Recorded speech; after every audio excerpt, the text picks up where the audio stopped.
نیک انسان کی اولاد میں بگاڑ اور پھر بھی اس پر مالی وسعت ہو تو بڑوں کی وجہ سے مل رہا ہے اس کو.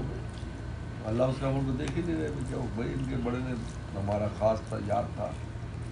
دنیا میں بھی ویسے ہوتا ہے کہ انسان کا کوئی خاص یار ہو، دوست ہو، بعد میں اس کی اولاد میں کوئی کمی بیشی آ بھی جائے تو پھر بھی بندہ رعایت کرتا ہے بڑوں کی وجہ سے. یار بڑے تمہارے دلی کے ایک ایسا بھی ہے رعایت کرتا ہے، اس کے کام نکالتا ہے.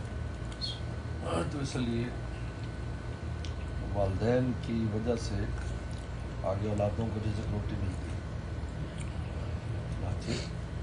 وہی صحابہ اکرام جنہوں نے پیٹ پر پتھر باندھے، ان کی دوسری تیسری نسلوں چوتھے دن سب بڑے بڑے بادشاہ، بڑے بڑے حکومتیں پورے عالم پر.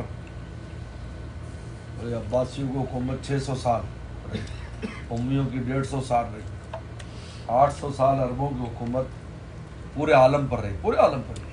لیکن یورپ مورپ سب ان کے سلام کرتے تھے جھک کر. ان کو بھائی ہمت نہیں ہوتی تھی کہ وہ بات کرے.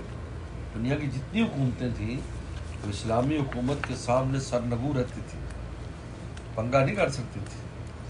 ان کے جتنی فوج بھیج دیں گے تو فتح ہی فتح ہے. مجاہد تو ہر جگہ موجود تھے. تو اب یہ سب کون ہیں؟ انہیں صحابہ کے جو پتھر باندھے پیٹ پر. آگے ان کو اولادیں اللہ نے اتنی دنیا دی، اللہ اکبر، تصور نہیں کر سکتے آپ. اتنی دنیا ان کے پاس، پورے عالم سے مال غنیمت آیا کرتا تھا.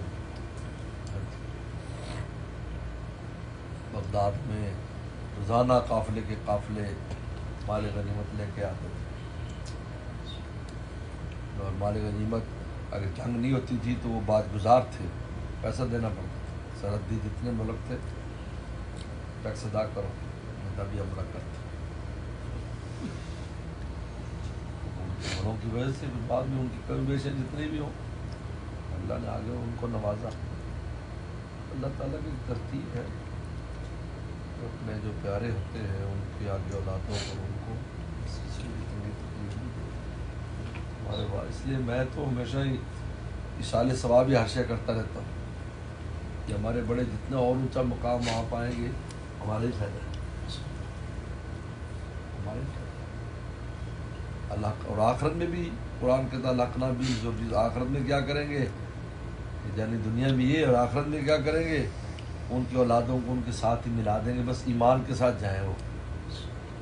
الحقنا ما نتنا من ابل من شیء، اور ان کو نیچے نہیں لائیں گے کہ ان کا مقام نیچے کر دیں. ان کو وہیں رکھیں گے، ان کو اوپر لے جائیں گے، اولادوں کے ساتھ ملا دیں گے. بیشیاں معاف کر. یہ دیکھو ایک آدمی کا صالح ہونا، نیک ہونا، اللہ والا بننے کا نفع کتنی نسلوں کو نیچے تک پہنچتا ہے.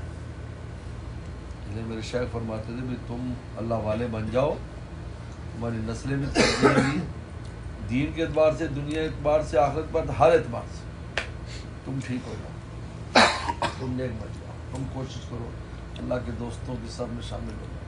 پھر دیکھو پھر یہ جو فکر تمہیں لگی ہوئی ہے میرے بچوں کا کیا بنے گا، کوئی نہیں، وہ خود ہی سنبھالے گا. بھائی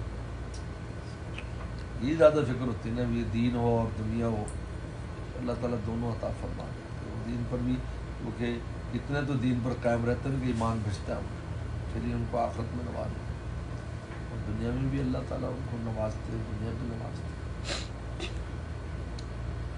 وہ اچھا خواب ہے، مبارک ہے انشاءاللہ.